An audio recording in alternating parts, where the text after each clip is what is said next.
Amados, a paz do Senhor, tudo bom? Eu sou o pastor Giovanni Freitas, aqui ao meu lado o pastor Messias Pereiras. Estamos aqui para iniciar a nossa primeira aula, ETAD Podcast, Núcleo 1979 PRV, Projeto Restaurando Vidas.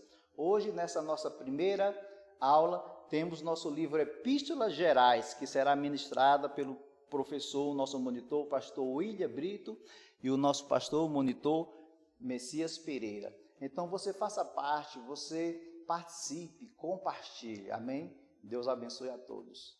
Podcast ETAD, né? A paz do Senhor a todos. Eu sou o pastor William Brito, estou aqui com o pastor Messias. Nós vamos dar início a esse projeto, né, de podcast do nossa faculdade ETAD aqui em Palmas, do núcleo 1979, né, pastor Messias? Perfeitamente. É uma alegria estar aqui para a gente interagir e poder aprendermos juntos, né? Afinal, nós somos aprendizes um dos outros, né? Isso é importante e é uma alegria estar aqui também nessa abertura também para que muitas outras aulas importantes e aprendizado virão também. Nesse módulo nós iremos estudar as epístolas gerais, né? E traz aqui para nós uma introdução, identificar acerca dessas epístolas gerais, né? Quais são essas epístolas gerais, como que nós iremos trabalhar essas epístolas gerais. Pastor Messias, nós sabemos que Paulo, quando instrui o seu servo Timóteo, né, o seu cooperador, ele dá ênfase, né, ali exortando ele, mas também trazendo para ele um consolo acerca da Escritura. E estudar essas epístolas gerais, para nós também, é trazer esse consolo, né, para que a gente venha entender de fato o porquê dessas epístolas, né? Então, na introdução da nossa apostila, nós vemos que essas epístolas gerais, ou epístolas universais, né, epístolas gerais ou epístolas universais, elas têm um sentido, né, o porquê dessas epístolas gerais. Porque elas são enviadas à igreja, né, elas não são enviadas à pessoa, né, uma carta enviada diretamente à igreja, ou de uma amplitude universal, é isso? Exatamente. Então, esse conjunto das epístolas gerais, nós poderíamos citar aqui, a carta aos Hebreus. Claro que nós não vamos dar muita ênfase à carta aos Hebreus, porque nós teremos um módulo somente da carta aos Hebreus. Mas iniciando aí com Tiago, né, Pedro, João e Judas, né, são os escritores aí das epístolas gerais. Nessa primeira epístola, nós temos aí Pedro, né, vamos dizer Pedro e Tiago, discípulos de Jesus, né, João, também discípulo de Jesus, e Judas é um livro que pouco se comenta, né, sobre ele, né, pastor Messias? Perfeito, até porque pelo seu tamanho também, né? Uma carta bem poucas palavras, mas uma mensagem tremenda. Mensagem profunda, né? Tiago, ele nos ensina, né, acerca da fé, né, da fé sem mácula, né, a fé pura, né? Então, Pedro já traz ali acerca da submissão, da humildade do cristão, né? Tanto na sua primeira carta. Na sua segunda carta, ele vai despertar o crente para o interesse, né, de adquirir maior e profundo conhecimento da palavra de Deus. Então, essas duas epístolas aqui traz esse aprofundamento. Já João, ele já entra na questão da comunhão, né? Ele traz ali acerca da comunhão espiritual, tanto familiar como com Deus, na sua primeira epístola, né? Na sua segunda, ele adverte também acerca do perigo, né? Do perigo de se comunicar ou de se hospedar, né, ali junto com você, até não vou nem dizer assim em casa, né, mas nas suas rodas de conversa, Verdade. né, aquele que prega a inverdade, né? Perfeitamente. A comunhão com essas pessoas não era admissível pelo fato de se configurar uma concordância com essas doutrinas, então, até então, né? Porque a pessoa chegar na casa do outro, por exemplo, e sentar na mesa com ele, almoçar com ele, cear com ele, era uma forma de fazer essas amizades, e entrelaçar, né, e configurar justamente essa ligação que João procurava a todo custo, e fazer com que os irmãos entendessem que isso não era viável que se fizesse. Né? E a terceira epístola de João, né? Ela já trata ali trazendo a clareza da verdade, né? Traz até um certo, né, conflito ali junto com os irmãos, né? É claro que ele traz ali um conforto, né, para aqueles que andam com a verdade, mas também ele traz ali acerca daqueles que são os perseguidores da verdade, né? Que são aqueles que eles estão ali tratando com a verdade, mas para lucrar com a verdade. Então eles confrontam com a verdade. E Judas, ele traz aí um alerta, né? Chama a atenção do crente para que esteja sempre pronto para as grandes batalhas, traz ali essa exortação para viver de verdade uma vida santa, né? Pastor, o versículo assim, muito importante, né? Que é a batalha pela fé, né? Que, como ele mesmo diz, que uma vez foi dada aos santos, né? Então, daí ele começa a discorrer os obstáculos que os crentes, que verdadeiramente servem do Senhor, passam a enfrentar em função pelo fato desses falsos cristãos, né, estarem sendo inseridos dentro da igreja, se imiscuindo no meio do povo de Deus. E ele diz que uma vez essa fé sendo colocada em prática, seria possível que esses irmãos, que essas pessoas pudessem vencer, pudesse observar, entender e discernir as ações que estavam por trás dessas pessoas que assim agiu. Muito bem, você. Então vamos lá, né? Vamos ao que de fato aí vai interessar para os nossos alunos. Amém. Você que já se matriculou na ETAD, que já vai estudar esse livro tão excepcional que é sobre as epístolas gerais. Aqui nós falamos um pouquinho a respeito dos autores, né? Autores, e um pouquinho acerca das suas escritas. Mas na primeira lição, pastor Messias, nós entendemos também, vamos entrar aqui um pouquinho a respeito nessa introdução, mas por que não dizer que são quantas epístolas gerais? Vamos dizer assim, as paulinas sabemos, foram 13, né? 13. Mas as epístolas gerais aqui, conhecidas como as epístolas, as cartas universais, ou epístolas ou cartas, né? Elas são 8, né? 8. Então, ela inicia com a carta aos Hebreus, que, claro, nós não vamos dar tanta ênfase aqui, mas Tiago, depois 1º e 2º Pedro, né? 1º, 2º, 3º João, e Judas, né? Judas, né? O livro antes do Apocalipse, da Revelação. Então, e é bom a gente lembrar aqui aos nossos alunos que essas cartas, elas foram escritas também talvez num período muito difícil da igreja, né? Um período de perseguição, né? Então, assim, essas cartas, elas vêm para consolar ali a igreja, né? Para que a igreja entenda também esse processo, né? Perfeitamente, em meio às tribulações, né, que o povo passava, né? Outra coisa, pastor, interessante, que no assunto aqui no título do livro, né, Epístolas Gerais, tem aqui esse tripé aqui dessa importante, dessas virtudes que se chama, as virtudes chamadas de teologais, né?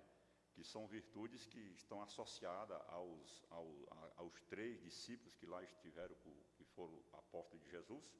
Então nós vemos aqui a fé, a esperança e o amor, né? Que vão estar, logicamente, inseridos no meio dessas epístolas, nas diversas circunstâncias em que os crentes, em que a igreja, os irmãos naquela época, com muita dificuldade, como o senhor mesmo falou, estavam passando, né? Então essas virtudes teologais, elas realmente, que chamadas de teologais, elas estavam ali inseridas, e os irmãos poderiam vivenciar essa fé, trazendo essas virtudes à tona e podendo seguir em frente, servindo a Cristo, né? Então poderíamos colocar aqui como um guia, né? Essas epístolas, elas viriam aqui como um guia, né? Para, de fato, eles servirem ao Senhor, né? Dar continuidade ali o que eles ouviram, aprenderam com o Mestre, com Jesus, e ali, né? Seguir, de fato, a doutrina verdadeira, né? Então, serve nisso. E nós sabemos, né, que podemos, sim, afirmar com todas as letras, que o nosso manual de fé é a Bíblia Sagrada. Né? Então, as cartas aqui, elas trazem a mensagem viva. Né? Então, aqui é como o pastor falando diretamente para a ovelha. Né? Claro que ele não está direcionando a pessoa, mas ao rebanho. Ao rebanho, né? exatamente. Ao rebanho. Então, é uma tratativa diretamente com o rebanho. Ao corpo de Cristo, né? Ao corpo de Cristo. E você, a aluna aí, preste bem atenção para que esse podcast venha complementar, sabe? Ele venha contribuir para que você, ao estudar a sua lição em casa antes da aula ministrada presencial, você já tenha ali, né, um preparo para que você venha obter uma boa nota na prova. Subsídio, né, subsídio, e subsídio bom. Né? Exatamente. Então, quando a gente vai tratar a respeito dessa perseguição, pastor Messias, na verdade, dentro desse contexto histórico das epístolas, então, a gente poderia iniciar dizendo ali que a igreja primitiva, no primeiro momento, ela tinha ali uma certa comunhão, né, entre o cristianismo e a política. Então, estava todo mundo, cada um no seu cantinho, e aí vivendo bem, né? Aparentemente vivendo bem, ou seja, ninguém mexia com a igreja também não se envolvia na política. Isso também já é um princípio já trazido do Mestre Jesus, do nosso Salvador, né, que não se envolveria ali nessa parte política.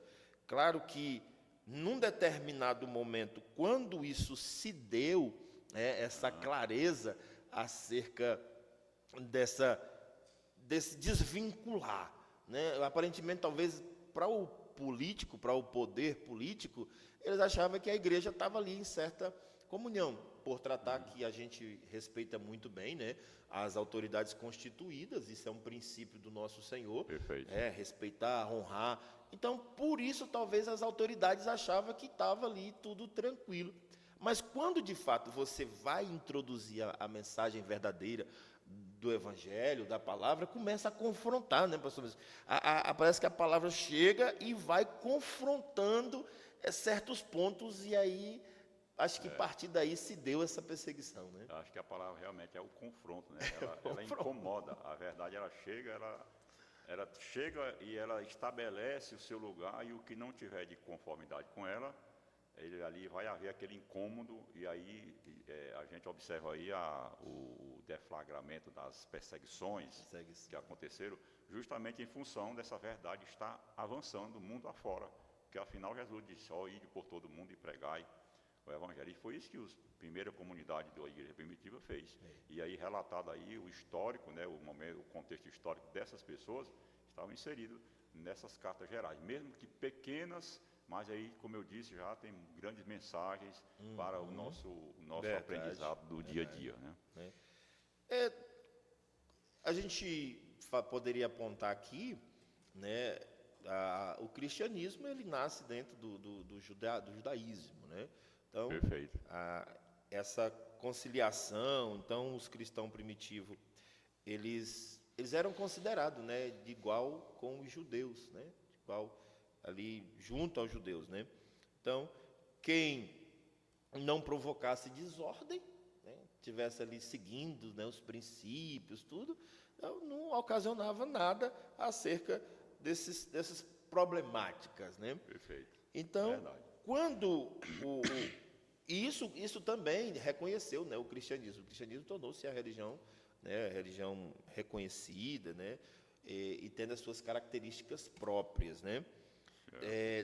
Nesse quesito aí, tanto o cristianismo com as suas doutrinas, eles traz talvez ali um certo confronto acerca, quando se começa a pregar, né, acerca do Deus invisível, crer no Salvador ressurreto, né? Então eu não preciso ver Deus, aí já quebra alguns princípios de idolatria, tá? Claro que isso também traz uma raiz judaica, né, que isso biblicamente. Então fala acerca do julgamento futuro, e quando entra nessa questão da instauração do reino futuro, aí começa a confrontar com a política, né? Começa ali a confrontar com a política. E aí, muda-se um pouco essa fase, né, quando entra Nero, e Nero ele vem numa perseguição terrível, né, ele não reconhece ali o cristianismo e vem aí nessa perseguição, uma hostilidade terrível contra os cristãos. Mas dentro desse contexto, pastor Messias, dentro do contexto entre o judaísmo e o cristianismo, é bom a gente ressaltar aqui que, por exemplo, achava que os gentios, por estar inserido dentro desse contexto judaísmo, né, judaico, né, vamos dizer assim, judaico, os gentios, quando se convertesse, eles também teriam que seguir a lei mosaica.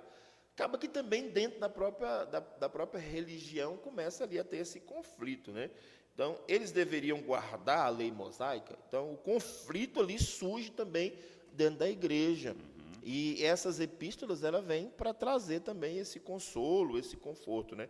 Então, provavelmente, essa questão aqui, por toda essa questão, nós já tivemos aqui o Concílio de Jerusalém, né, entre os assuntos ali que foram tratados, era exatamente esse ponto, né? Então, acende isso aqui também. Então, as perguntas ali acerca desse conflito, né, se o gentio deveria ser salvo somente pela fé, ou ele teria que ser salvo baseado na lei. Acaba que tudo isso também gerou o conflito entre os irmãos, e as epístolas vêm para esclarecer.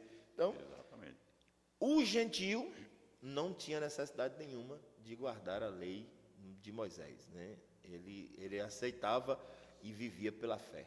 Afinal, quando Paulo falou, pastor, ele pregou dizendo que, ele escreveu aos Gálatas, dizendo que a lei, né, o raio, né, que ele fala que a lei, como um sábio, um empregado que cuidava dos filhos, ele subsistiria até a chegada da fé. A chegada da fé ali, o raio terminava a sua função, e aí começava o filho, que já teria, no espiritualmente falando, a maioridade, né, para poder justamente ter sua autonomia. E o cristão, ele veio ter essa autonomia pela fé, e já não é mais necessário o aio para estar conduzindo a nós como devemos fazer, porque afinal a lei ela teve o seu papel importante, né, porque ela trazia, a graça estava embutida também naquele contexto no tempo da lei, porém Deus deixava muito claro para as pessoas que existia algo a se manifestar, e essa manifestação era através do Senhor Jesus. Quando ele viria, ele iria descortinar. Como o senhor falou aí sobre a questão do gentio guardar ou não a lei, a gente observa que houve, parece que assim, uma espécie de, não posso dizer resistência dos irmãos judeus, né, a se entenderem que deveriam sair por fora dos muros de Jerusalém e entrar e seguir o evangelho para ser pregado. Parece que eles ficaram ali resistindo, e teve que ter um processo grande para poder realmente chegar a ficar realmente do lado de fora, como a Bíblia diz, como a palavra diz, né? A pessoa que aceita Jesus pela fé, ele realmente não fica mais circunscrito aos muros ali da cidade, da lei, né? Aquela seita de crente, né, que justamente essa parecia ser, caso não houvesse aquela expansão que Jesus permitiu que provocasse, para que justamente a pessoa saísse dos muros, fora dos muros, e ganhasse o mundo pregando o evangelho, e ali pudesse realmente. E o Concílio de Jerusalém veio trazer essa decisão. Não há necessidade de a gente guardar a lei, né? Porque Veio a fé ali é suficiente. e conciliou mesmo. Perfeito. Né? Conciliou. Dentro dessa visão aí, exatamente entra esse contexto, né, de epístolas gerais. Então, com isso, esses cristãos, eles se expandem, né? Eles saem, aí vão cumprir exatamente ali o que o Senhor disse, né, que eles sairiam dentre os muros, né? Então, esse conceito aqui, o termo epístola geral, abrange também os seguintes conceitos, vamos dizer, as cartas do Novo Testamento, né, tanto Hebreus como Tiago, aí conhecido como epístola geral, e Pedro, e João e Judas, são chamadas gerais porque são de natureza com alcance universais. Então, ou seja, na igreja primitiva, tratava-se dentro dali de Jerusalém, dentro de um contexto, né?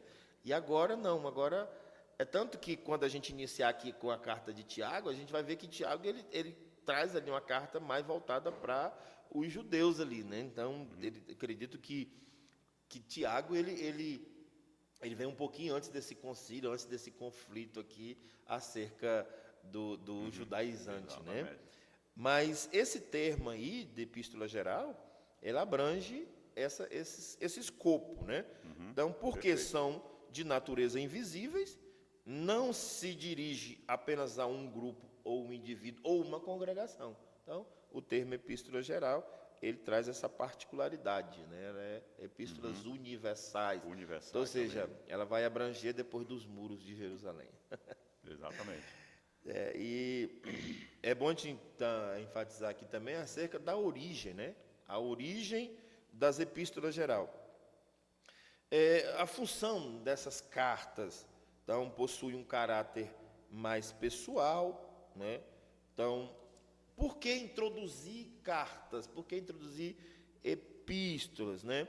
Então, essas missivas apostólicas, por mais tarde, seriam reconhecidas pela cristandade como divinamente inspirada. Essa mensagem, ou seja, do pastor para o rebanho, como o senhor mesmo já mencionou, né? A mensagem direta aqui agora para o rebanho, então, ela viria a ser depois inserida aqui no cânon como sendo a mensagem mesmo de Cristo, né? Ou seja, não era só uma posição do pastor, não era apenas uma ideia ou uma visão do pastor, não. Isso aqui te trazia uma abrangência muito grande. E é tanto que nós hoje, né, somos beneficiados pela fé de tais ensinos, né, que são poderosos para as nossas vidas, né? E a questão aí, pastor, do cânon que o senhor falou aí, ele como fala a régua de medir, né? As epístolas gerais foram submetidas, bem como outras, que hoje não são incluídas na Bíblia, como elas foram submetidas ao crivo do princípio, o crivo da palavra de Deus. Se ela confere com a palavra, ela tem o caráter da palavra, ela não contradiz a mensagem original de Deus, e daí elas foram incluídas justamente no viver das pessoas. As pessoas vivenciavam o seu dia a dia, e esse dia a dia trazia características que iam para a mensagem escrita, né? Trazida justamente dessas pessoas que vivenciaram, viveram, né, essa vida cristã, em meio às perseguições, e mais aí a questão, a unidade nunca faltava, porque o Senhor prometia, como o próprio apóstolo Pedro mesmo disse, né? Ele é justamente a fé. Pedro nos ensina a estarmos ao mesmo tempo que estamos com os pés no chão, nós somos terreno, o nosso coração precisa estar no céu, porque existe essa ligação, né? Se não houver essa conexão de coração e realidade terrena, a gente não poderia subsistir. Então, Pedro está dizendo, vocês estão aqui na terra, vocês estão aqui pisando no chão, sofrendo no dia a dia, perseguições de todas as naturezas, seja de natureza política, social, religiosa, vocês têm um coração guardado lá nos céus. Então, os irmãos se agarrando nessa palavra, pela inspiração, o próprio Pedro, que era um discípulo de Jesus, um apóstolo de Jesus, essa mensagem veio encontrar um lugar, né, ser escondida dentro do coração daqueles crentes, e aí realmente eles puderam achar o abrigo, né? Achava o abrigo dentro do crente. É verdade.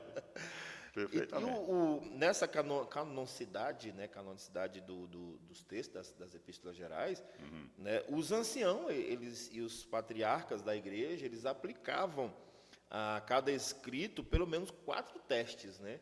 Então era bem, isso competia a eles fazer esse crivo, né, para que também essas cartas fossem reconhecidas, como nós mencionamos aqui, como cristandade, né, como divinamente inspirada. Então, os anciãos da época ali, e os patriarcas da igreja aplicavam a cada escrito pelo menos 4 testes.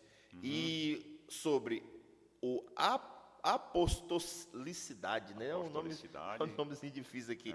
Apostolicidade. Então, o escrito deveria ter sido composto por um apóstolo ou alguém que intimamente ligado aos apóstolos, ou seja, alguém que estaria ali em comunhão com o apóstolo, né? Nós sabemos que tem algumas cartas que não foram Paulo, né, que escreveu, mas quem de fato estava ligado, vivendo com ele aquilo lá. Então, a sua universalidade, o escrito deveria gozar de aceitação unânime, não só por uma determinada congregação, vamos entre aspas aqui colocar uma igreja geral, específica, né? Mas de forma geral.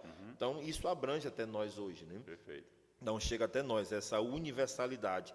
Também o conteúdo, né, isso era examinado, o teor, as doutrinas dos escritos, deveria concordar com as doutrinas anteriormente recebidas da parte de Deus. E uma delas é os ensinos de Cristo, né?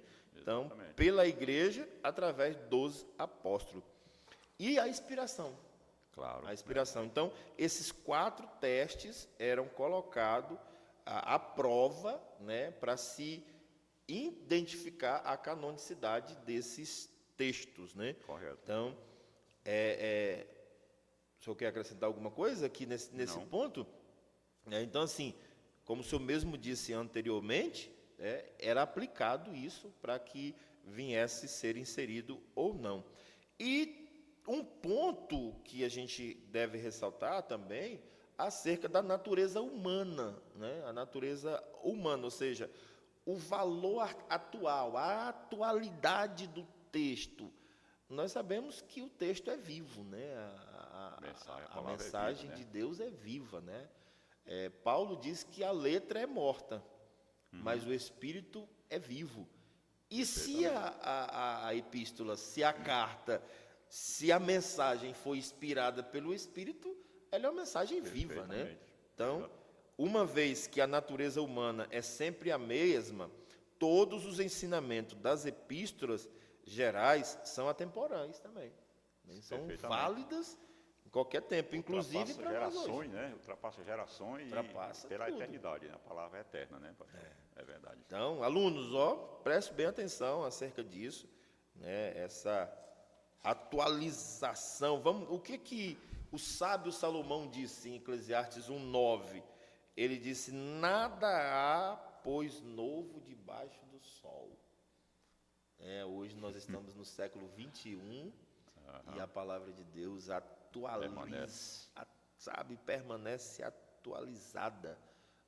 Hoje, a cada manhã, quando você abre a palavra de Deus, você tem tudo ali vivo, né? Vivo. Então, essa atualização aí, de fato, é uma característica da inspiração. Né? Correto, pastor.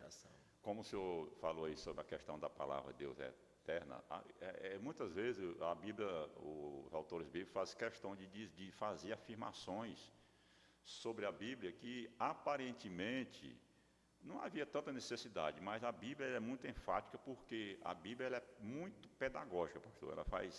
A Bíblia ela dá ênfase e às vezes até ela faz repetições justamente para deixar esclarecido, para deixar dito aquilo ali com muita veemência o que Deus quer dizer. Quando o autor aos Hebreus fala, em capítulo 4, versículo de número 12, acerca da palavra, diz, porque a palavra de Deus é viva e eficaz. Então, quando ele fala é viva, essa palavra viva é uma palavra que é atemporal também. É viva no sentido presente, ela não será daqui a tantos séculos, ela não foi daqui a tantos, ela sempre será viva. E é eficaz. Aí a gente imagina eu fico imaginando nessa palavra, eu digo assim, tudo que Deus diz, tudo que Deus fala é poderoso e é eficaz. Glória a Deus. Surte efeito. A palavra dele, ele não fala simplesmente como os homens, a vaidade dos homens, o homem é a vaidade, como diz o Eclesiastes, vaidade de vaidade, né? Tudo é vaidade. Tudo é vaidade. Então, né? com o que Deus fala, toda palavra que Ele fala, ela vai cumprir um propósito. E ela veio cumprir esse propósito em nós, trazendo essa mensagem até nós hoje em forma de escrito, e essa palavra hoje está mais viva e continuará viva para sempre. E essa palavra viva, né, pastor? Essa palavra viva entre nós, na igreja, mas será se de fato essa palavra ela muda, né, completamente o homem, ou o homem não se deixa ser mudado pela palavra? Acho que esse seria o ponto, né? Porque ainda hoje há problema na igreja, tais como indivíduos que criticam-se mutuamente, né? E nessas epístolas gerais, nós vamos primeiro, principalmente Tiago, né? Ele vai falar um pouco a respeito da língua, né? E aqui nessa pequena introdução, a gente pode dizer que o amor seria ali a virtude rara e que deve ser contínua para quebrar tudo isso, né? Quebrar essas ações vamos dizer até maligna, né? Que muitas vezes Exatamente. o próprio crente que recebeu essa divina inspiração, que recebe essa palavra viva, mas mesmo assim ele deixa de viver esse amor mútuo e acaba que ele destrói a fé dele e a fé do irmão, né? Exato. E o amor, pastor, é aquele que vai continuar depois de tudo, né? Ele vai permanecer, né? Todas as demais virtudes vão, não haverá mais, não terão mais efeito, não terão mais seu poder, mas o amor justamente ele vai continuar amor permanece. para a eternidade, né? Seguindo essa linha do amor, pastor Messias, vamos lá conhecer, vamos ver o que Tiago diz, né, dessa religião pura, que parte desse princípio, né, que é o princípio do amor. Então, só se vive de fato uma religião pura se for mesmo com amor, né? Então, vamos conhecer um pouquinho de Tiago, vamos ver quem é de fato aí esse escritor, que talvez muitos até acham que Tiago aqui, ou pensam, né, como é que Tiago escreveu essa epístola, foi antes de morrer ali, antes de Pedro, né, que estavam presos ali junto, como é que foi esse negócio, né? Então, aqui nós vamos entrar um pouquinho agora, conhecer um pouquinho a respeito desse autor, né? Nós temos 4 Tiagos, né, na Bíblia, 4 Tiagos aí. Nós temos o filho de Zebedeu, né, que é o irmão de João. Nós temos aquele que é o filho de Alfeu, chamado o menor, né, o menor. Também foi um dos 12, né? Tanto o filho de Zebedeu, que era irmão de João, como o menor, filho de Alfeu, todos 2 discípulos, né, fazia parte ali do colégio apostólico. Perfeito. E tem o pai de Judas. Mas tem um outro Tiago que é pouco mencionado. Ele é pouco mencionado na Bíblia, que é o irmão de Jesus. Até que alguns teólogos dizem que não era irmão, era primo, né? Tem um negócio aqui. Mas dentro desse contexto aqui, a autoria é dada a ele, né, como o irmão de Jesus. Então, dentro desses 4 aqui apresentados, que encaixa de fato aqui dentro da autoria da epístola de Tiago aqui, é ele mesmo. É tanto que quando ele começa a sua carta, ele se apresenta, né? Ele se apresenta. Então, ele usa aqui esse argumento: Tiago, servo de Deus e do Senhor Jesus Cristo. Aí fica até aquela questão, né? O irmão, que aí depois, agora, vem a ser servo, né? Mas quando Jesus ressuscita, pastor Messias, ele vai ter com ele, né?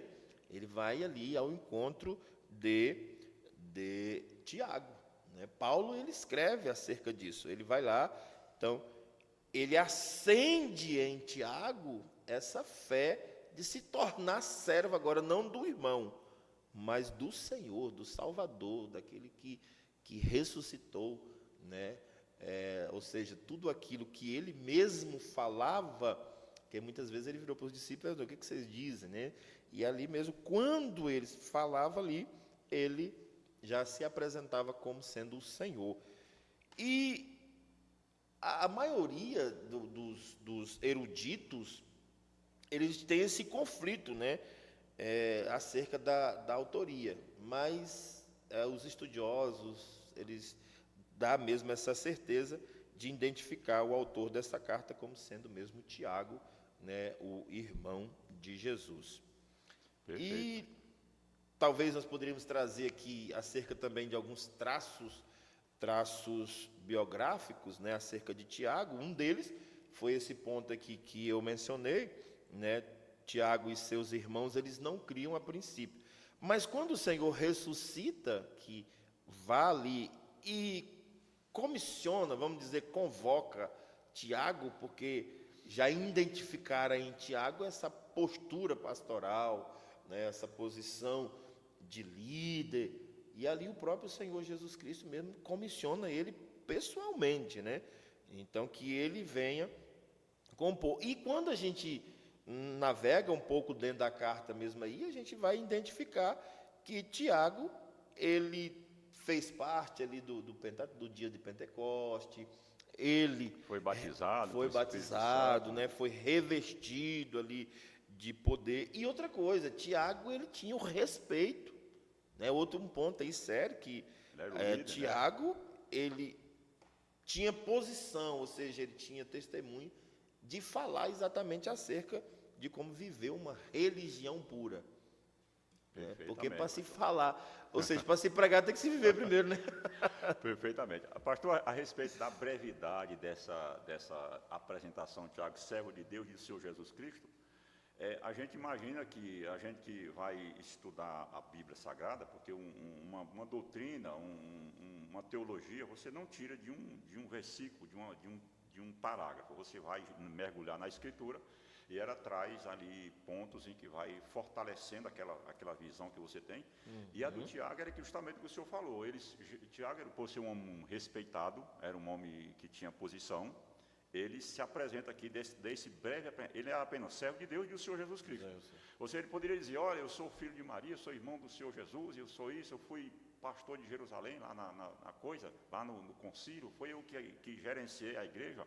Não, então isso indica que, é uma indicação de que Tiago era um homem conhecido e que não havia necessidade de uma grande apresentação para ele poder dizer, Ele tinha testemunho. a identidade dele. Creio eu que se tivesse sido qualquer um dos outros três, haveria de haver essa necessidade. Tiago, filho de Alfeu, Tiago e outro Tiago, filho de Zebedeu, porque como era sempre apresentado, eles eram apresentados como os tais, filho de Zebedeu, né? Então, essa aqui é uma particularidade que nos mostra aí esse entendimento de que Tiago era, de fato, esse Tiago, irmão de Jesus, o meu irmão de Jesus, era o autor da carta. Nessa parte introdutória mesmo aí também da epístola, né? Como o senhor mencionou, e eu também mencionei acerca da saudação, ele direciona, ele dirige ali, né, aos crentes que já estavam dispersos, né? A grande maioria deles já estava dispersa, claro que também ele cita os que estavam em Jerusalém como os que haviam saído de Jerusalém. Então a carta foi escrita nos primeiros tempos da igreja, vamos dizer ali por cerca do ano 46 a 49, né, depois de Cristo, quando a maioria dos crentes ainda era composta por judeus. Tanto que quando ele faz a defesa dele no concílio, né, é uma palavra bem incisiva e respeitada, né, acerca do judaísmo, né, da fé mosaica, tudo ali. Então, Tiago, ele escreve também, ele direciona ali a sua carta às 12 tribos que se encontrava dispersa. Então, ele escreve a carta direcionada local, mas também de uma abrangência, aí recebe, né, esse tipo de universal. Né? Interessante, pastor, notar isso aí, que lá no capítulo 15 de 1 Coríntios, é o chamado grande capítulo da ressurreição. Ali Jesus tem algumas aparições que ele foi visto. A Bíblia se utiliza muito da expressão foi visto, né? E em particular ele aparece a Pedro, manifestou a Pedro, porque tinha aquela situação que Pedro precisava resolver, aquela questão lá da negação do Cristo, né? E a outra foi de Tiago, e apareceu a Tiago. Então essa aparição, pastor, imagino eu que deva ter sido assim uma coisa assim, sabe, comovente, emocionante, aquele encontro, aquela conversão do Tiago ao seu agora Senhor. Né? Antes era o irmão que morou junto com ele, foi criado, e agora o Senhor ressuscitado, né? Deve ter mostrado as mãos para Tiago, né? E imaginar o impacto, né, pastor? Né? Imaginar o impacto que deve ter acontecido no coração de Tiago, que a partir de agora ele se torna essa pessoa contundente, no sentido de que a palavra que você prega, a palavra que você entende, você deve externar essa palavra em ações, colocando-a, mostrando com as suas atitudes, né? Então, o Tiago, ele é o apóstolo da ação, né? Você pensa, então você deve agir. Então, imaginemos aqui que esse Tiago, ele certamente, a gente olhando, pastor, para a vida de Cristo, Jesus, ele sempre ensinava fazendo. Jesus, ele sempre era muito pedagógico. Jesus nunca foi de ficar discutindo uma coisa e ficar naquilo ali, ele ensinava fazendo. Então, observando isso, Tiago certamente conviveu com Jesus, viu Jesus fazer tanta coisa, a vida como era dele, e aquilo ali ele aprendeu. Depois que o evangelho entrou nele, A palavra veio, tomou conta do seu coração, ele resolveu externar aquilo do mestre que ele conviveu com tanto tempo com ele, né? Verdade? Ou seja, aí então ele chega nessa carta, que aí essa carta também eu entendo ela, eu costumo chamar ela de o provérbio do Novo Testamento, né? Bem. O livro da prática. Porque o provérbio, pastor, ele ensina você a andar diante dos homens, né? A questão ética, a questão moral. Salmo ensina você a andar diante de Deus o provérbio andar diante dos homens. E aqui é andar com uma verdadeira religião, como ele está dizendo aí a palavra que vem nos trazer essa informação. E ele traz, né, todos os pontos. Exato. Ele trata da aprovação, ele trata né, dos momentos, dos conflitos na vida do crente, né? Então, o crente ali passa por provação. E muitas vezes ele tem que identificar quando ele é provado, quando ele é tentado, né? Então o crente tem que olhar muito a respeito disso. E fala também um pouco a respeito da paciência, né? Então, como que é viver a paciência, ter a paciência em meio às provas, em meio às tentações. Pensando no negócio, é igual o senhor está colocando mesmo, né? Tiago, ele traz ali a vivência na prática, né? A paciência, na verdade, pastor, é uma das virtudes do homem, né? Do crente, do servo do Senhor, né? Paciência é uma das de que está lá no fruto do Espírito, né? A paciência, né? Paciência. E aí é aquela capacidade de você ser aquela pessoa que você, no meio dos conflitos, você não se abala, porque dentro de você, quando você tem um controle dentro de você, o que está fora de você, você consegue administrar, sem, no entanto, você se explodir e trazer aquele de fora para dentro, mas trazer a paz que tem de nós de dentro para fora, para você transmitir para os demais. Então, Tiago nos ensina isso, a questão da autenticidade do cristão, ser autêntico. Não importa o momento que ele esteja, não né? importa, porque, na verdade, isso aí são princípios que, se você abraça, Deus, ele é aquele Senhor, aquela pessoa, ele é capaz de nos abraçar e nos também dar guarida no meio disso, uma vez que estamos guardando, estamos levando a sua palavra e vivendo ela de acordo com o Senhor quer que vivamos, né? E olhando para esse ponto aí, pastor Messias, a gente percebe que vivendo dessa maneira, você consegue viver, de fato, a religião sem mácula, né? Uma religião pura. E entrando nesse princípio aí de viver essa religião, você não vai ter acepção de pessoas, né?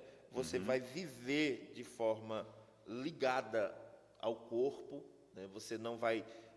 hoje a gente enfrenta muito isso, né? Acerca de quem tem mais relacionamento, de quem tem mais ali vamos dizer, é mais chegado, né? Acaba que sofre um pouco acerca dessa acepção. Então, assim, a verdadeira religião é você viver de fato a unidade, né? A unidade, e Tiago, ele traz isso, né? Viver a prática, né? Quando não ele é fala, só uma fé fingida, é verdade, né? É obra, é viver obra, é viver uma fé verdadeira, genuína, né? Quando ele fala de acepção, pastor, ele cita aí a questão aqui do amará teu próximo como a ti mesmo. Então ele traz esse princípio do amor ao próximo como igual, todos somos iguais perante Deus. Nós não somos melhores em termos de comparação. Deus não trata ninguém com acepção, até mesmo ele não faz acepção. E também, por conseguinte, ele quer que nós, como seus imitadores, também não façamos a coisa ao contrário do que ele faz. Ou seja, fazemos contrário daquilo que ele quer que nós façamos. Ninguém faz acepção de pessoa. Então, ele cita essa questão lá do amar o próximo, trazendo essa verdade, esse amor horizontal, esse relacionamento horizontal e ético, né? Porque quando perguntaram para Jesus sobre o maior mandamento, ele não citou somente o mandamento, que amará a Deus sobre todas as coisas. Ele disse assim, e o segundo, que tem que estar anexado, não pode você separar uma coisa da outra.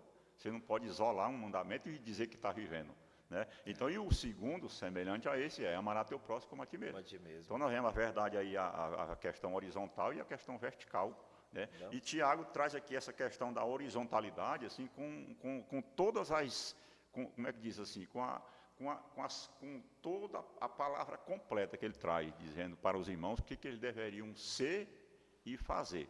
Porque muitas vezes estamos querendo apenas ser algo, sermos, mas na verdade não estamos querendo ser úteis, nos fazer, né? Né? Eu acho bonito discursar sobre a pobreza, discursar sobre as pessoas que precisam, mas na hora de eu agir. Na hora de agir. E Tiago chama nós para esse compromisso, para essa verdade, porque do contrário nós seremos confrontados e seremos achados como mentirosos, como as inverdades está em nós, porque uma vez, para complementar isso que estamos pregando, é necessário que vivamos, né? E aí inclui o quê? A ajuda, o próximo, inclui a não fazer acepção, inclui não fazer diferença, e aí você colocar as coisas todas na balança de tal maneira que você vai viver aquilo ali e Deus se agradará da nossa pessoa, né? Muito bem, você E é um ponto que de fato a gente passa a viver o amor de Cristo, né?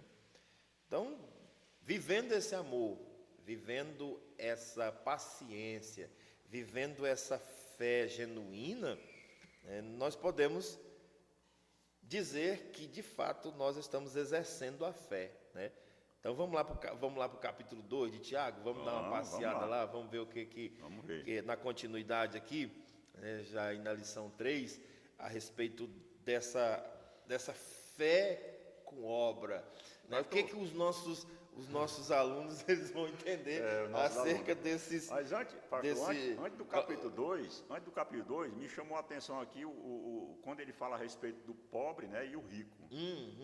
Eu também até citei algumas questões. E o verso 9, ele diz assim, ele fala assim, quando o pobre se converte a Cristo, ele é como o vale, que João Batista falou lá no capítulo 3, versículo 5 de Lucas, dizendo, olha, todo vale se encherá, quando Jesus chegar, todo vale se encherá, e todo outeiro se abaixará. Então, quer dizer, quem é altivo, ele fala os outeiros, querendo dizer as pessoas poderosas, as pessoas grandiosas, os sábios, os grandes, e os baixinhos, os pequenos, eram os que estavam lá embaixo. Eles aí completa exatamente a pregação. O vale vai se encher e o outeiro vai se rebaixar. Então ele fala aqui o seguinte, o pobre quando aceita Jesus, ele eleva-se por sua fé ao nível superior, porque é claro, a pessoa é promovida por Cristo, né?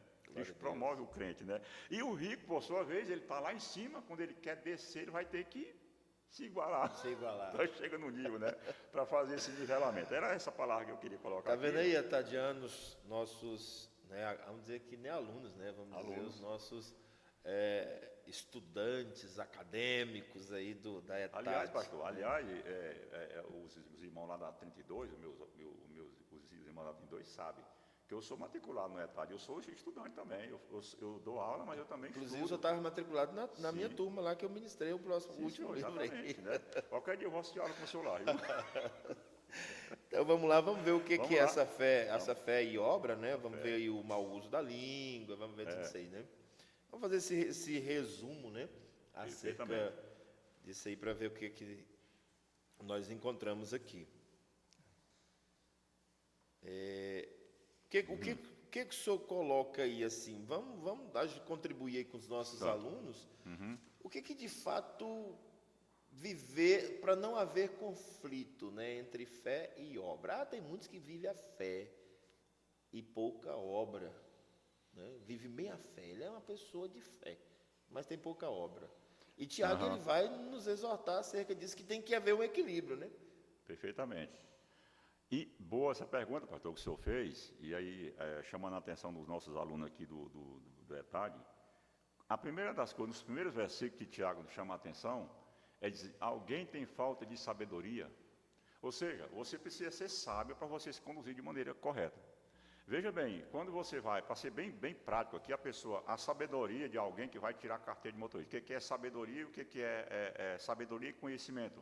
Eu não posso ter, se eu tenho um conhecimento, eu preciso, com sabedoria, me utilizar de maneira correta do conhecimento. Então, o Senhor nos ensina a termos a sabedoria que vem de Deus, que tem a falsa e a verdadeira, e ele diz o seguinte, o motorista, quando ele vai tirar a carteira, ele vai lá, o que é o conhecimento? Ele vai ter o conhecimento, ele vai sentar na sala de aula, ele vai estudar o código de trânsito, ele vai conhecer o veículo, ele vai conhecer as coisas, ele vai conhecer placas, tudo mais, ele vai obter conhecimento de informação. Tá? Mas o que é a sabedoria? A sabedoria é ele no volante. Tem motorista que não usa o conhecimento que tem e causa acidente. Tem motorista que se utiliza de maneira correta, ele não ultrapassa, ele não raio o sinal vermelho, ele anda na velocidade. E aí, Tiago diz assim, você tem falta de sabedoria? Então ele não fala conhecimento, ele fala sabedoria. Por quê? Sabedoria é você se utilizar do conhecimento que você tem e aplicá-lo de maneira correta. É só isso. Sabedoria não é acúmulo de conhecimento, não é um monte de informações que eu tenho, isso é uma coisa. Agora, sabedoria é a correta aplicação. Então, para eu entrar nesse mundo de equilibrar fé e obras e viver a religião, é como Tiago diz no capítulo 1, 28 e 27, ele diz assim, olha, qual é a verdadeira religião, a pura, verdadeira, qual é? Aí diz assim, visitar os pobres é a ação. Visitar os pobres e as viúvas, os órfãos e as viúvas, é a ação. E o ser, agora ele fala da pessoa, e você se manter incontaminado. Porque eu, pastor, como um agente de Deus na terra, agente é aquela pessoa que é habilitada para alguma coisa. O senhor, para operar um determinado equipamento, o senhor precisa estar equipado. Treinado para você poder fazer. Então, eu, como agente de praticar a minha religião, eu preciso começar de mim. Eu preciso começar a ser o ser, para depois eu fazer. Porque o reflexo daquilo que eu faço é aquilo que eu tenho dentro de mim. Trazendo aqui a questão das obras e a fé e a obra, nós vemos o papel de Abel. Abel é uma das coisas que eu mais cito, que eu gosto mais de enfatizar essa questão de fé e obra. Quando Deus olha para Abel, o que ele vê primeiro? A pessoa de Abel, para depois olhar a sua oferta. Ele olhou para o Caim, ele queria ver alguma coisa no Caim, mas ele não viu, e nem na obra do Caim. Porque as nossas obras é um reflexo daquilo que somos. Como Deus se agrada dessa obra, né? Então, a fé e a obra precisa haver esse equilíbrio, justamente porque Deus é que nos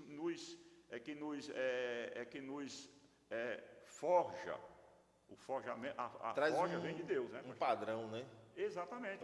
Se eu viver o padrão de Cristo, não é a questão de você correr atrás, né? Aí, como a questão aqui, tem alguém em falta de sabedoria, qual é a receita que ele dá? Peça. Só isso. Peça, aluno, peça sabedoria do Senhor. E a falta de sabedoria, meus queridos alunos, traz aí o mau uso, né, do seu próprio corpo. Inclusive, Tiago cita muito a respeito da língua, né? Exatamente. A língua é um mal aí terrível, né? Então, quando você de fato não vive essa fé, não tem a prática, não está ativamente, né, vivendo a verdadeira religião, você faz mau uso do seu membro, né? Que você usaria para abençoar, você muitas vezes está amaldiçoando alguém. A gente muitas vezes, pastor, subjuga o poder da língua, porque é um pequeno membro, é um dos menores que tem no nosso corpo. Mas a língua, ela tem um poder grande e ela é desproporcional aos demais membros que eu tenho, como meus braços, como minhas pernas, né? Como o meu corpo como um todo.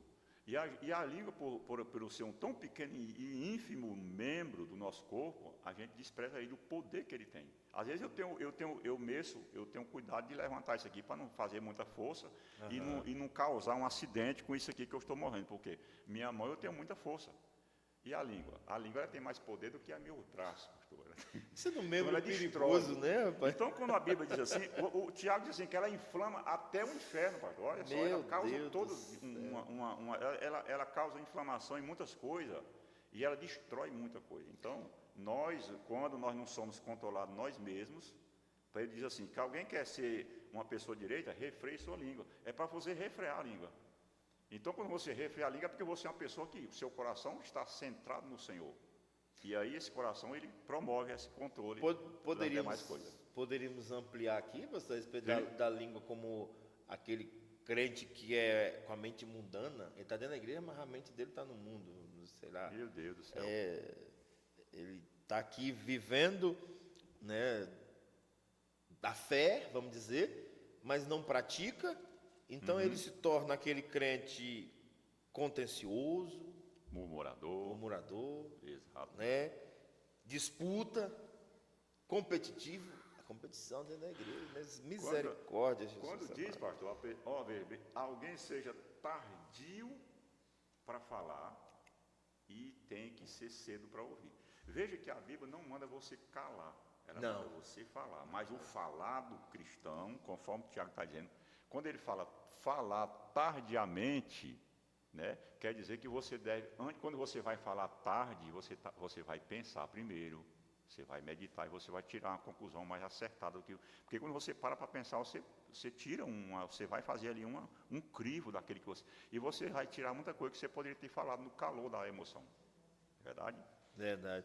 Então, de fato o cristão que vive segundo o domínio da carne, né? Domínio da carne, Domínio da exatamente. carne, É. né? Então é isso. E aí nós que vivemos de fato a vitória pela graça, pelo poder de Deus, né, que opera em nossas vidas, nós passamos a viver agora subordinado àquela velha natureza, né, aquilo que era para estar morto. Então, Exatamente. Tiago ele traz essas verdades assim. Eu acredito que um conflito verdadeiro, né, para o crente. O crente ele tem que viver, mesmo que você não necessite mais agora de observar a lei para ser um judeu cristão, mas de fato um cristão genuíno. Exato. Você teve a sua vida transformada, e a certeza disso é viver uma vida completamente diferente, fora dos contextos mundanos, deixar o orgulho, igual você falou mesmo sobre as riquezas, né? Isso aí é um ponto muito sério.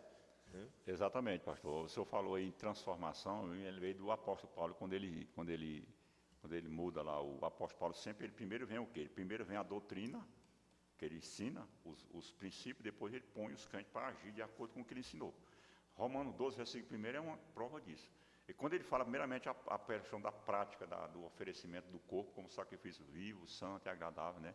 E o versículo 2, aí ele vai dizer que esse oferecimento desse corpo como sacrifício vivo, santo e agradável a Deus, porque é o vosso culto racional. Aí ele parte do versículo 2, de não vos conformeis com este mundo. Então ele chama ali os crentes a se transformar a nossa mente, que os teólogos chamam de a metanoia, né, que a transformação de mente, para começar de dentro para fora, e não de fora para dentro, porque justamente com essa transformação nós seremos capazes, pela misericórdia do Senhor e pela sua graça, de resistirmos ao espírito maligno que tenta combater. E Paulo diz que os nossos membros, ele fala os nossos membros, mãos e pés e olhos e língua e tudo mais, são membros que estão sobre a terra e operam o pecado, se o homem estiver no pecado, né? Então, quando a pessoa se deixa transformar a sua mente, eu sempre costumo falar, pastor, que a gente tem o crente precisa ter um tripé na nossa vida religiosa, na nossa vida cristã. Porque primeiro, Jesus falou assim, amarás o seu Deus de toda a tua mente, de todo o teu coração. Embora mente e coração no Novo Testamento ela tem a mesma campo semântico, ela está no mesmo significado.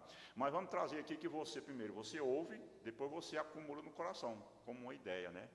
E depois você o quê? Amarás o seu Deus de todo o teu pensamento, todo o teu coração, de todas as tuas forças. Então quer dizer, o crente a pessoa precisa ouvir, entender, porque o ser humano ele foi dotado para compreender a palavra. Essa palavra tem que ser obedecida, e ela se obedece no coração, eu decido obedecer essa palavra, e consequentemente você passa o quê? A fazer, você passa a executar aquilo que Deus implantou em você. E aí a evidência de que a verdadeira religião pura e sem mácula é justamente externar aquilo que eu tenho dentro de mim em ações, em atitudes, que justamente faz você ser transparente, conforme a palavra diz que nós devemos ser no sentido de transparente, né, em todas as nossas atitudes. Transparecer, né? É mostrar o que está oculto aos olhos. Exatamente. Inclusive, as pessoas veem você, as pessoas olham para você e vê, como vira Eliseu. Se eu visto aquele homem ali, um homem justo, é um homem de Deus, né? E muitas vezes nem precisa nem falar muita coisa, né? Denuncia. Muita coisa. Porque é denunciado. Já é denunciado, as ações dele é denunciado. Perfeito, pastor. É um servo de Deus, né? Não queixa de ninguém, impaciente, né? Um homem pleno. Então está aqui, pastor, as duas práticas que Tiago deixa, né, aí no encerramento aqui dessa parte, ele fala, visitar os órfãos e as viúvas em suas tribulações, guardar-se incontaminado do mundo, né? Então ele fala para nós, como sermos vigilantes, às vezes você está cuidando do outro lá, assistindo o outro, e você não se cuida de si próprio. Paulo disse a Timóteo, cuida de ti mesmo e da doutrina. Quer dizer, primeiro eu preciso me cuidar, me ser o meu mordomo da minha vida, né? E Tiago fala isso aqui, você está cuidando dos outros, e você precisa ser aquele agente, os quais, aquilo que você está levando, a bandeira que você está levando, ela precisa representar você, né? É preciso ter a legitimidade. Ter a legitimidade, né, pastor? É verdade. Né? Tá vendo, alunos, o que espera, né? O que espera aí nos próximos dias, né? Por você naquela sala, naquelas horas ali que você vai tirar da noite, talvez você chegue cansado do trabalho, mas vá à aula, né? Nós, os monitores, estaremos aqui nos preparando cada vez mais, buscando, ampliando esse horizonte de conhecimento para lhe apresentar um conteúdo, não só para você fazer a prova, né? Mas para você exatamente ter um aprendizado, né, pastor? Você aprender Perfeito. mesmo. Esse recado aí, vamos dar esse recado aí para os nossos etadianos aí. Eu sempre costumo dizer, pastor, que a diferença entre você estudar teologia ou qualquer curso para você fazer a prova e passar, e você estudar para você ser um conhecedor. Porque o livro, ele deve ser lido e estudado, se possível, para fazer a prova e aquilo aí ficar no conhecimento, para o seu conhecimento. Eu louvo a Deus, pastor, eu aqui puxando a sardinha aqui para o meu lado, né? Lá para 32, que os nossos alunos lá, nós já temos quase, para termos 15 alunos até o próximo livro, já para ter uns 15 já matriculados e ativos estudando, né? Lá tem senhora do círculo de oração, tem irmãs, os obreiros já estão todo mundo incluído, que nós já sabemos que precisa estudar. Eu tive um grande privilégio e também, pastor, de também, ministrar ali para aqueles alunos. E também agora os jovens, também, a juventude também está entrando. Tem 2 jovens matriculados, e no próximo livro vai ter mais 2. E são tudo 4 moças, 4 meninas que estão estudando teologia. Então isso é uma bênção de Deus, porque o jovem precisa ser incentivado a estudar teologia, pastor. Porque quando a pessoa casa, aí daqui a pouco aí, escuta o obreiro, você tem teologia, o jovem? Não, não tenho, tem que estudar teologia. Então eu incentivo o jovem de agora. Vamos estudar teologia, jovem. Então já tem lá, dos 8 jovens, 4 já estão garantidos. Garantido, vai estudar. E vamos ampliar, porque isso aí é o que nós devemos fazer, porque estudar teologia, como estamos hoje, é uma benção, pastor. É dentro da nossa casa, olha o subnúcleo aí, tudo espalhado, né, na cidade toda. Para que você não tenha dificuldade. E acredito que iniciar com as epístolas gerais aqui será um grande privilégio. Pastor Messias, foi um grande prazer, viu, compartilhar essa mesa aqui com o senhor, tá, um pouco do conhecimento aqui. Claro que isso aqui é só uma contribuição, né? Esse podcast aqui é só uma contribuição para os nossos acadêmicos, os nossos estudantes da ETAD, e para chamar a atenção de você que ainda não se matriculou. Venha. Amém. Esperamos que esperando. É isso aqui, é conhecer, viver e praticar de fato. Amém. A É verdade, pai. É verdade. Pastor Messias, até a próxima. Deus abençoe. Até a próxima, pastor. Foi um prazer estar aqui. É uma bênção do Senhor. Né? Vamos estar juntos aí nas aulas que vêm na próxima semana. Que Deus quiser. Amém.